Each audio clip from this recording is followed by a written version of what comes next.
everybody, Dave here. We are taking a break for the holiday, and we hope you enjoy this CyberWire favorite from our back catalog.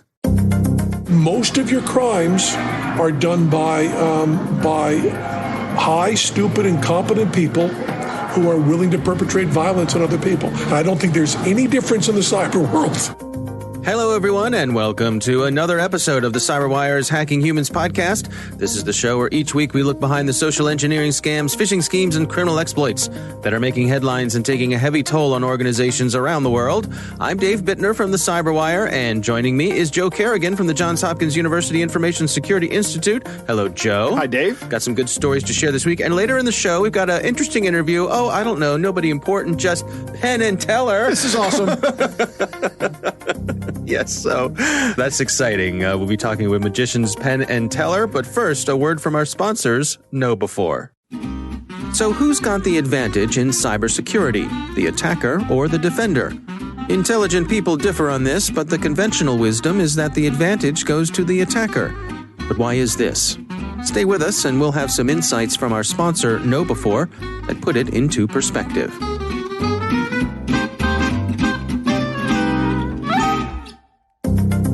And we are back. I'm going to kick things off for us this week, Joe. I got a story came by from The Guardian. This is written by Hillary Osborne. The title is Revealed: Fake Traders Allegedly Prey on Victims in Global Investment Scam. It is similar to some things we've heard before. This is some folks were targeted, sounds like in Britain and Australia. This was a scam being run out of Ukraine. And the scam started with ads on Facebook. Okay. And the ads on Facebook featured celebrities. In this case, they say people like Gordon Ramsay. Is that Hugh Jackman? That is Hugh Jackman, yep. And so these ads would feature celebrities and say, these celebrities are taking part in this investment plan. You too can be part of this investment plan. But of course, the whole thing was a scam. Yeah. If you reply to the ad, you'll get a call from someone calling from a call center in Ukraine. And they would start off by asking you for a small investment just to get you to hand over some money. Uh-huh.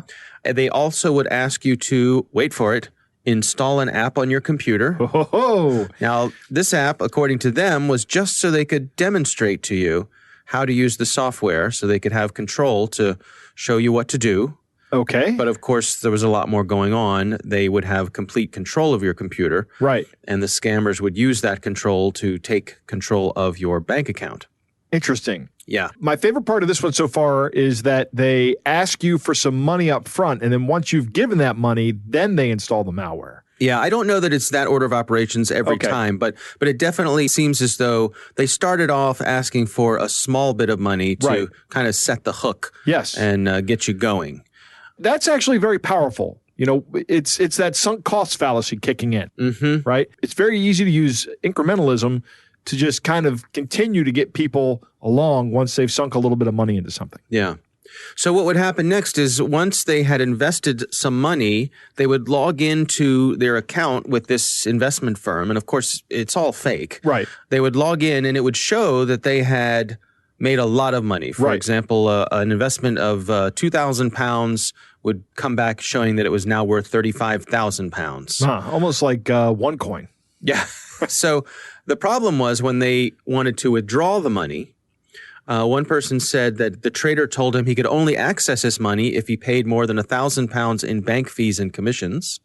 And then I'll bet the money still doesn't come. Right. Others said that they were told their withdrawal was pending, but they never saw their returns. Now, this was all revealed by a whistleblower, someone who worked in this organization. Really? And this person worked in the second tier. So once these guys took your money, someone else would call from within the organization claiming to work for a different organization that was going to help you get your money back. And they just needed an upfront fee. Yeah, this is the follow-on scam. Yes. Right. Yes. So they would claim to be from a completely different organization, and they were here to help you. Right. Get your money back. But of course, they were just getting Another scam. more money from you. Right. Yeah. This whistleblower revealed some internal notes from within the organization. There was one where they described speaking to a 67-year-old Swedish victim who sold her home to pay, had no money, crying. She told the people, "I can't pay the rent or buy food. I feel as though I have no life." So this person's conscience got to him. And it's also possible that the people who were paid for this to be part of the scam were not aware that they were part of a scam. I suppose it's possible. It seems though in this case, everybody seems to know what was up. They know what's going on. Yeah. But why then blow the whistle?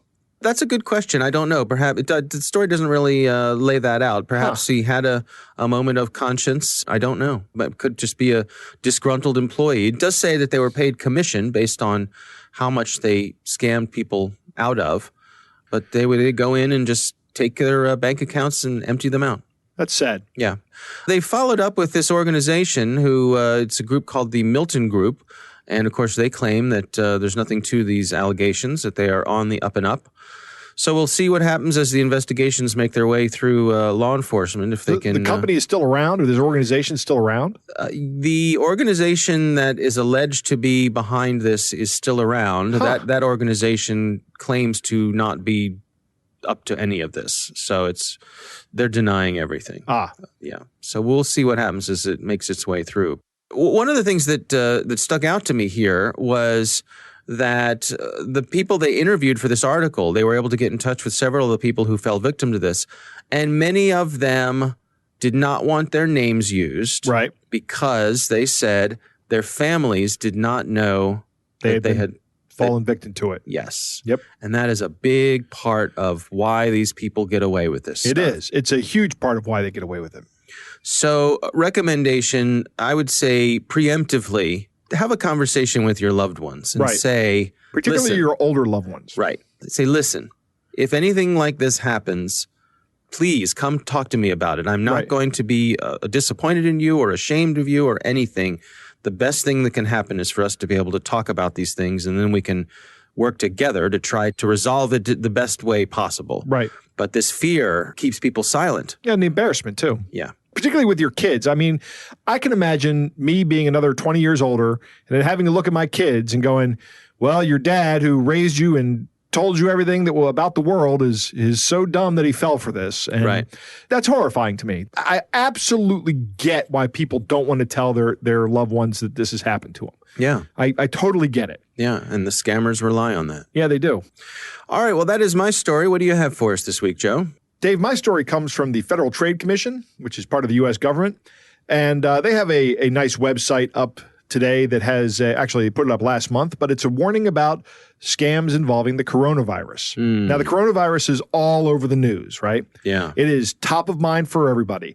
Last week, the stock market took a big hit because of the coronavirus. Right. And everybody knows what the coronavirus is, right? So scammers say, there's an opportunity, right? Right. And these are some of the vectors that they talk about in this blog post. They talk about looking for any kind of information about the coronavirus. So just getting an email that talks about the coronavirus and has like links and purports to be from the Centers for Disease Control, the World Health Organization. Those are all great ways to get people to click on a link. I see. Right? Hey, there's a coronavirus outbreak in your area. Click here. Right. Don't click there. Here's the information you need to know. Right. To survive. Right. That's the scare tactic. Yeah. Right. And that's what's going to happen. This hasn't happened en masse yet, but it's coming. So I want to get out in front of this and tell people about it so that they know it when they see it. Yeah. Another one is, this is interesting. There is no vaccine for the coronavirus yet, but there's going to come offers for vaccines. Right. And this is going to be an opportunity for more malware downloads or possibly even a scam where, hey, you can have your vaccine. It's going to cost you $150. Send me the money and someone will show up at your house. And of course, nobody will ever show up. There is no vaccine for this. Move to the front of the line. Right. Protect yourself and your family. Exactly. Another vector, of course, we see this frequently whenever there's any kind of world disaster, charitable organizations. Right. Charitable organization scams, I should say. There are charitable organizations out there, I'm sure, that are equipping themselves to deal with a coronavirus outbreak here in the United States and abroad. But there's going to be a lot of scams out there soliciting donations for helping with the coronavirus. Do your research on these organizations. only donate money to organizations you're familiar with, and don't respond to email solicitations for donations. Just don't do it. I don't think it's a good idea. Yeah. Yeah. There's also, I have a friend who used to work with a lot of these nonprofits. She was trained in emergency responses, disaster response, and so forth. And she made the point to be sure to check with these organizations for what they really need before you start sending them things. Yes. The example was whenever there's a disaster like this, these folks end up with shipping containers full of teddy bears that no one can use. Yeah. Like with the earthquake in Haiti that happened a few years ago, people sent coats. Yeah. Container ships full of coats. Right. And nobody in Haiti needs a coat. Oh, I see. Right. Sort of wrong climate. Right. Yeah. So check with them. And my understanding is that most of the time what they need most is money. Right. And then they can use that money for the best things that they can use that money for. Exactly. So, and that's true because money is easier to move than supplies. Yeah. Right? Yeah. And that's interesting that you point that out because that's really what these scammers are after too. So it does have a legitimate purpose for the charities and for the nonprofits that are doing this. Right. But you've got to be careful about who you're giving your money to. Yeah, absolutely. And you and I are sitting here saying, don't send anything that they don't need. Send the money. That's probably what they need the most. But at the same time, the scammers are going to be going after that. Yeah. It's sad. Finally, and I thought this was interesting because I hadn't considered this. But the FTC wants you to be aware of investment opportunity scams. Hey, here's a company that's found a vaccine for the coronavirus. You want to get in on the ground floor of this investment? That's going to make millions, right? You think, anyway. I hadn't even considered this as a vector. Right. But the FTC has. So pretty clever, I think. Right. Yeah. Some pharmaceutical company spinning up. Now's your chance to get in on the ground floor. Right. Exactly. This is going to be a global thing. We're all going to get rich. We're all going to make billions. Yeah. Absolutely. Because everybody's going to need to get a coronavirus vaccine. There are 7 billion people in the world. That's a lot of money. Oh, man. Yeah. All right. Well, it's a good resource here from the FTC. Yes. We'll have a link to that in the show notes. It is time to move on to our catch of the day. Joe, you brought us our catch of the day this week. It's a little unusual story here. Can you give us the background? Okay, so you're aware that I have my personal comedy podcast. Yes. Things Joe Hates, right? Oh, it's comedy, is it? Thanks, Dave. It's essentially angry old man yells in a microphone while wife and future son-in-law make fun of him. I see. Way to sell it, Joe. Right. Way to sell it. All right. And I guess, can you guess which role I play? So the producer on that show actually is my daughter's fiance. His name is Jake. And one of Jake's hobbies is he is big into football, and he's also a software developer. So he got together with some guys, and they developed this game, this football simulation game. And as part of the simulation game that they built, they also put a wiki on how to use it together, using the Wikimedia standards. Okay. Right? However, whenever you stand up a wiki, you run the risk of being found by some bot engine. And that's exactly what happened to this wiki. And these bots came in to this wiki. They defeated the CAPTCHA, right, which is apparently trivial to defeat. And they created 15,000 accounts on this wiki. Okay. Now, when they create these accounts, they actually put text into the user page of the accounts. And Jake saved some of these for us. So I have them here, a few of the select ones with some highlighted ones. Some of them are short. Some of them are very long. We're not going to read all of it, but it's hilarious because it's obviously just cut from web pages and then pasted into these bot engines, which in turn loaded into the Wikimedia server. And what's the point? Why are they doing this? They're doing this for spam, I think, because they have links in here to adult sites, and other things. Right. They may also be using it for some other future capability. They may be using it for denial of service with some cross-site scripting. I don't know. Gaming search engines, I suppose, is part of it too. Getting Gaming search engines could be a big part of it. Text out there, the crawlers find it and makes it seem more prevalent. All right, well, shall I go through and read some of these? How about this? How about you read one, and then I'll read one, and then you read one, and then I'll read one. All right, very good. I will start off with this one. 2 tablespoons raw unsalted peanuts, chopped preheat oven to 375, seasoned cod on both sides with kosher salt and freshly ground pepper. Cut a 12-inch square of parchment paper and fold it in half lengthwise. Hello, My name is Britt. I smile that I could join the entire world. I live in United States, in the NC region. I dreamt to head to the various countries to obtain acquainted with appealing people. I am Ashley from Bad Pirawarth. I love to play banjo. Other hobbies are college football. Hobi Seya Adala table football. Seya Junga, but this is obviously written in some other language. I don't even know what this is. And this has a link, my homepage, and has a link to the homepage. Adult toys. I totally understand you because I don't really eat meat either. I get to know iron and I don't know what to do because I'm going to get really sick soon. I eat plain pasta for dinner and a bagel for lunch every single day. Adult stores near me. If you want to turn an ordinary night into something enchanting, get this kit. Honestly, it tasted great and was fun and really set the mood for great lovemaking. Unless you don't want romance, there is no reason not to get this kit. The blogger above is no exception and clearly doesn't have their facts correct. Clark, Young, and Wright are just the latest victims of dirty politics by the old guard. Robinson and her posse of haters. So don't be deceived or be part of their lies. Boss each other around in bed. Adult toys, and this was way before skinny jeans became a common thing for guys to wear. At one time, you never even considered that family members might be on a different team, so yours had just caught herself and tried to fix it just in case, you know? I initially thought that perhaps I was supposed to get a bottle opener and pop off the bottle cap. However, some visual inspection showed me that it is too wide to get out through the top, so I gave that idea up. Next, I noticed a thin band of plastic tightly wrapped around the bottom. As stated before, we are huge horror movie fans, and we really enjoyed this movie for that reason alone. Many aren't conscious of using nearly all of its functions. Though nearly all of us have an Apple iPhone now, well, it might seem this way. You will be not the only real individual that is unsure about the iPhone has to offer. If you wish to know more about the incredible iPhone, this content below is just what you want. You don't have to click the little X if autocorrect wants you to select a definite word, so you don't want to choose that word. Are you able to tap anywhere else on the screen?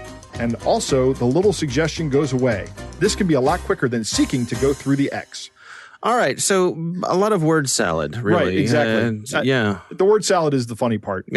I like how one of them just jumps to liking to play banjo. Now, how does Jake deal with this? Does he have the ability to just wipe them all out? Yeah, what he did was he disabled the ability to create new accounts, and then he went through and deleted all the accounts that were created between specific times. I see. That's how he got rid of them. I see. Because it's not a big project, right? He's not working for a corporation. This is just something he does as a hobby on the side. Now, when somebody wants to create an account, they have to send him an email. He has to know who they are, and they have to be players on the game in order to be able to update the system. Right. But I mean, this is the kind of stuff that somebody who's just trying to set up something to be helpful has to deal with. You know, it's irritating. Yeah, even with the CAPTCHA, they just got right on by that. Oh, they bypassed the CAPTCHA very quickly. Right. And I'm not sure how they did it, but they did it. Welcome to the internet, where you can give no one the benefit of the doubt. Right. Yeah. All right. Well, that is our catch of the day. Thanks to you and thanks to Jake for bringing that to us. Coming up next, the conversation I recently had at the 2020 RSA conference with magicians Penn and Teller. But first, a word from our sponsors, Know Before. Now let's return to our sponsor's question about the attacker's advantage. Why do the experts think this is so? It's not like a military operation where the defender is thought to have most of the advantages. In cyberspace, the attacker can just keep trying and probing at low risk and low cost, and the attacker only has to be successful once. And as Know Before points out, email filters designed to keep malicious spam out have a failure rate of over 10%. That sounds pretty good. Who wouldn't want to bat nearly 900? But this isn't baseball. If your technical defenses fail in 1 out of 10 tries, you're out of luck and maybe out of business. The last line of defense is your human firewall.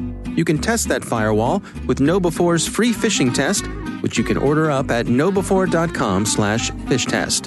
That's knowbe4.com/phish test. So, Joe, I was recently at the 2020 RSA conference, big cybersecurity conference out in San Francisco. And one of the highlights of the conference was they brought in Penn and Teller to do some of their magic for the attendees. Awesome. They actually did a special magic trick that had to do with cybersecurity and passwords and that sort of stuff. So it was great fun. But when we got word that they were coming, we reached out and asked, as media partners with RSA for the conference this year, would Penn and Teller be willing to spend a few minutes talking to us about social engineering and scams and things like that? And wouldn't you know, they went for it. That's great. So, Dave, I have never truly been jealous of you until this. I've generally tried to be happy for people when this kind of things happens, but I must confess, I am jealous that I wasn't there for this. Well, we had a good time. They gave us a few moments before they were ready to go on to do their show. We were back in the green room as they were preparing to go on and do their show. So here's my conversation with Penn and Teller. When you're doing a con one-on-one, or even conning in a pyramid scheme a few thousand, there's some sort of investment to get over the hump, whether that's having to expose yourself to possibly being busted. But the thing about phishing scams is you can send out 100 million emails, and all you have to do is hit your most vulnerable. So whereas someone who's doing a pigeon drop scam or any of these get-rich-quick scams, or even paving your driveway scams, or any of that, you have to find an older person in their home. You have to go there. You might be bumping into an ex-law enforcement person who's aware of this stuff. There's a lot of risk when you're sending out hundreds of millions of emails. You don't need to get close to 1/100% to be able to hit, so you can dumb them down tremendously to protect yourself. You don't want to get someone on the hook who is at all savvy. Right. So the difference in numbers changes the whole con thing. Although it does come down to, and you don't want to overstate this because you end up blaming the victim for the crime, which is always a mistake. Right. But it does come down to something for nothing. And you have to be very careful of that. You're not going to be offered the deal that's something for nothing. And it's very hard to remember that because it's very seductive. But once again, I don't want to get close to blaming the victim for the crime. We do that so easily in scams, going, oh, these people that fall for this are stupid, or these people. I mean, it's a small step from there to, she shouldn't have been dressed like that walking in the street. It's a small step to that, and it's deeply, deeply immoral. Yeah. Do you feel as though with the perspective that you have, the knowledge that you have, like I'm imagining if you're walking down the street and you see someone doing a shell game, you know what the mechanisms that are going on, you can watch that from a different point of view than me. But no, because that's part of the lie. When David Mamet writes about scams, it's always this kind of beautiful interplay that shows basic human needs and desires. That's not what's going on in Three-Card Monte. If Teller and I were to go up and know every single move and be able to see the move, which we couldn't do anyway, but let's postulate that we could see the move and therefore be able to make the bet and stop them from doing the turnover and stop all of that. There are 6 people working that scam, and they will pull you in the back alley, beat you up, and take your money. I see. It is not someone outsmarting you at a game. It is somebody who is a thug, a bully, a violent person operating outside of the trust of society who will hit you. So if you were able to say, that's where the queen is, hold the person's hand back, turn over the queen, show that to them triumphantly, they are not going to go, jolly good, well played, here's our money. Right. They're not going to say that. They're going to have the 3 people who are standing beside you in the crowd who are shills. They're going to have the 2 people who are lookouts, and they're going to have the thrower just take you and move you into a place where there's nobody around and beat you senseless. Yeah. I was just on the bridge in London right by Big Ben. Right. Westminster Bridge. Yeah, Westminster Bridge. And they were doing 3-card Monte. And I thought foolishly, I guess I felt I was in a big enough crowd that I was safe. I pulled out my cell phone and I held it up to just get a bit of video. Because I was going on Piers Morgan the next morning. I thought maybe we could show the video. And the person next to me, who was just watching, just like me, grabbed my hand so forcefully and pulled it down and gave me a look that said, I'm going to beat the out of you. Really? Oh, yeah. So there's no pretense of there being some sort of game. When Mamet, or when we talk about, Melville and the Confidence Man, we talk about cheaters, we often have this sense of cleverness. It's so well orchestrated. These pickpockets are so smart. And if they're razoring your pocket to cut your wallet out, they will also razor your throat. So we can't pretend that people, and there's even that romance that goes on in phishing scams. Right. Here's how smart they were to throw a thumb drive in the parking lot that someone picked up and checked it out. The people that decide to do that are operating outside of our rules. So if you were to outsmart them, they will beat you up. And I have a very strong feeling about this because, especially in Magic, there's this sensibility of, this card cheat, his moves are so perfect. They're so beautiful. They're actually more skilled. Right. That is a lot like saying that a rapist is good sexually. It's ignoring the most important thing, which is that this is a crime. Rapists are not good at sex, and con men are not good at cards. They are doing an immoral, terrible thing. But is it fair to dismiss what might be a certain level of craft? They've become good at it through practice. Yes? I think the craft. You'll always see this stuff like, pickpockets. Right. They're so good and so quick at the handoffs. Yes, compared to someone doing it for the first time, not compared to the Olympic relay team. Right. Right. And the people who have clever phishing scams are not anywhere near the level of the people who developed Unix at Bell Labs. Right. It's just we make a big mistake when we glorify anything about this. I mean, yes, they are better than we would be the first time out. And there's no doubt that people who've cheated at cards can do some astonishingly good moves. Yeah. But I don't think there's anybody, and I may be wrong on this because I'm thinking about Steve Forty, but I don't think there's anybody that, it's like Christopher Hitchens' things about atheists. Yes, people who are religious have done incredibly moral things, but there are people without religion who have always matched that. I believe in Magic that there isn't anyone in cheating that has done moves that nobody working morally can do. I think that's true.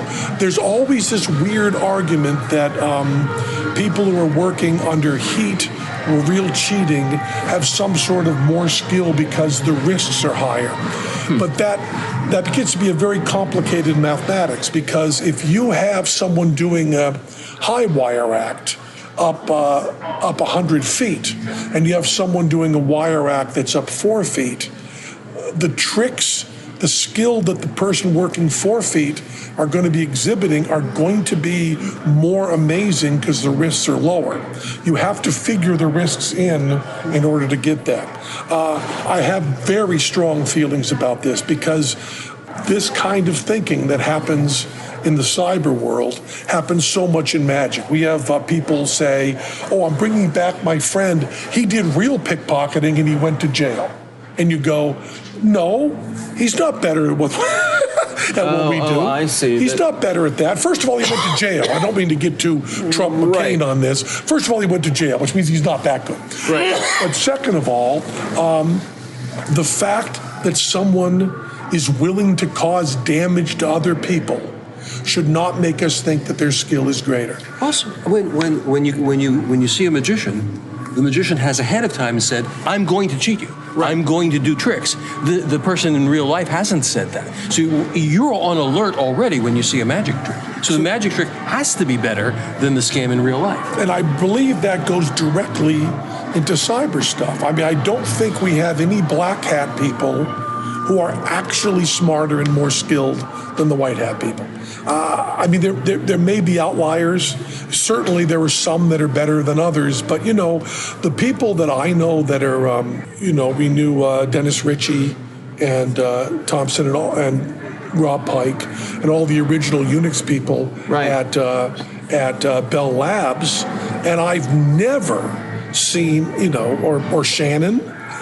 We haven't seen a Shannon or a Rob Pike on the side of bad. The reason they get elevated is because they're carving out the morality. Yeah, it's interesting. I mean, I've often wondered, like, to me, a close-up sleight of hand magician would never have to pay for a candy bar unless they wanted to. Right? Well, no, it's a different skill.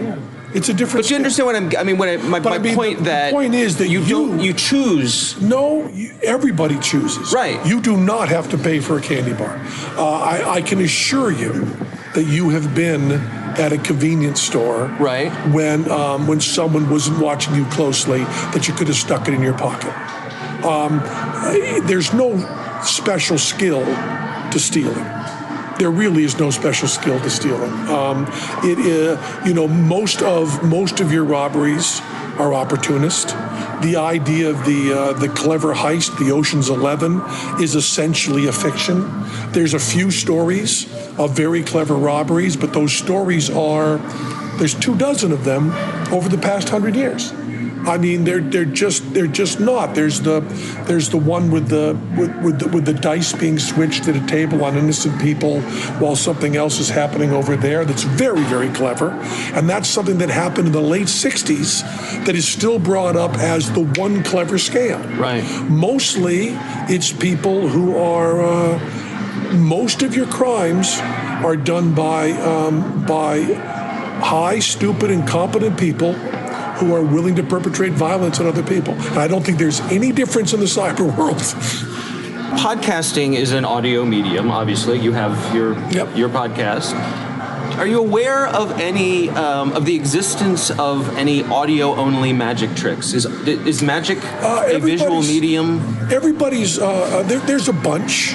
There's our mentor, Johnny Thompson, used to talk about radio tricks in a live show where the visual is there. We have tricks in our show that we hope you don't notice, but you aren't really seeing very much. You are counting on the audience reaction and our reaction and the way it happens there, and it's not actual close-ups of what's happening. Magic is, to me, an intellectual medium more than when you're talking about pure illusion, which to me is the lowest form of magic, just something that looks one way instantly. The stuff that is done with mirrors or optically. I think that's the least interesting kind of magic. The most interesting kind of magic at one level or another, I believe, is psychological. So there have been okay audio only magic tricks. They are harder.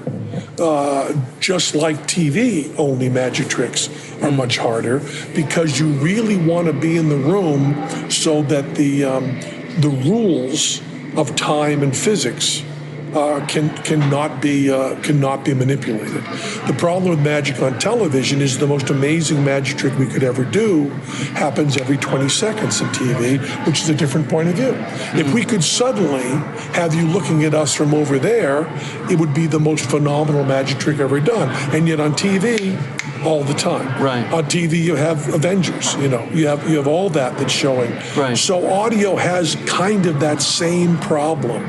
If we do a trick right here for people that you know and you understand that they are being honest and they are sincerely shocked, that's very different than someone you don't know in audio. So I would say that it's not so much the difference between sound and light as is the difference between immediacy and real in the room.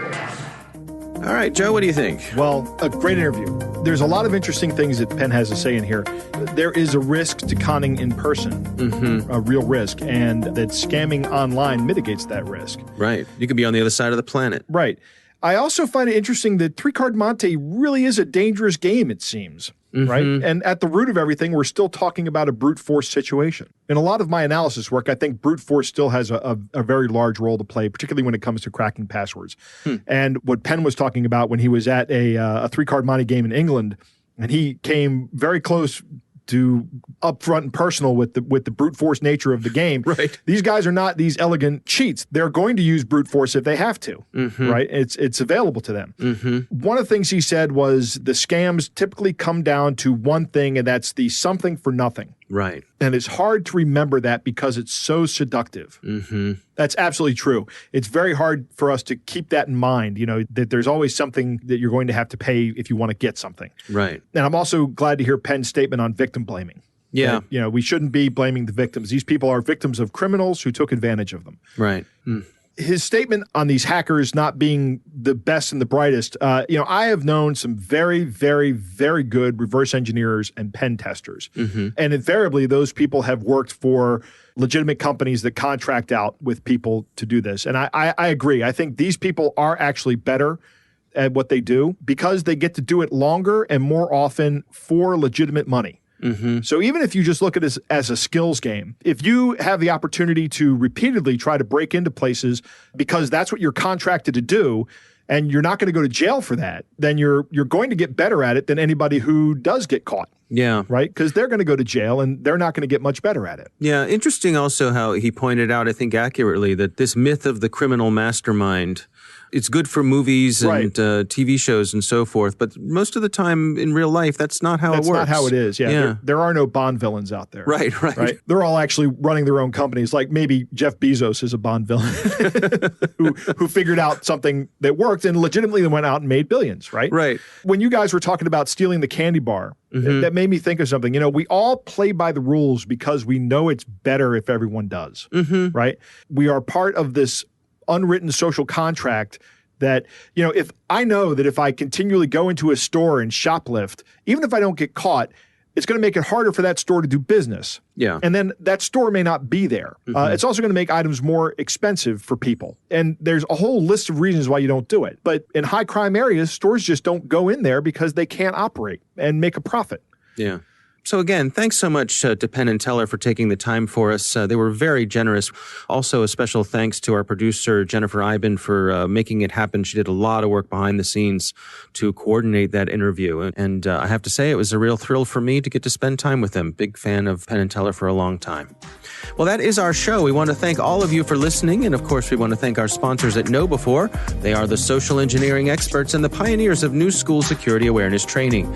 Be sure to take advantage of their free phishing test, which you can find at knowbe4.com/fishtest. Think of KnowBe4 for your security training. Thanks to the Johns Hopkins University Information Security Institute for their participation. You can learn more at isi.jhu.edu. The Hacking Humans podcast is proudly produced in Maryland at the startup studios of Data Tribe, where they're co-building the next generation of cybersecurity teams and technologies. Our coordinating producer is Jennifer Iben. Our executive editor is Peter Kilpie. I'm Dave Bittner. And I'm Joe Kerrigan. Thanks for listening.